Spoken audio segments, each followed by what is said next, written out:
எவ்வளவோ இடங்கள் இருந்தும் ஏன் போகர் பழனி மலை மீது நவபாஷாண முருகன் சிலையை பிரதிஷ்டை செய்தார் என்று தெரியுமா?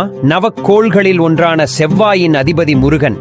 செவ்வாயோட கதிர்வீச்சு அதிகமாக விழும் இடம்தான் பழனி. அதன்படி பார்த்தால் நவக்கோள்களில் ஒன்றான செவ்வாய் எனும் சிவந்த கோளின் நேரான வீச்சு பழனி மலை மீது பட்டு தெரிப்பதாகவும், அந்த கோளின் தலைவனான முருகன் அந்த மலை மேல் நின்ற கோலத்தில் அதன் வீச்சை தன்னுள் வாங்கி பின் ஆகம விதிப்படியான பூஜைகளால் அருள் அலைகளாக ஆக்கி அதை பக்தர்களுக்கு அன்றாடம் வழங்கி கொண்டிருக்கிறார். செவ்வாயின் வீச்சை ஒரு கல் சிலை உள்வாங்குவதை விட பாஷாண சிலை உள்வாக்கி வெளியிடுவதில் பல மாற்றங்கள் ஏற்படுகிறது. இதனாலேயே போகரும் நவ பாஷணத்தால் இந்த சிலையை உருவாக்கினார். இந்த பாஷாணங்கள் ஒவ்வொன்றுமே ஒரு கோளை பிரதிபலிக்கும்.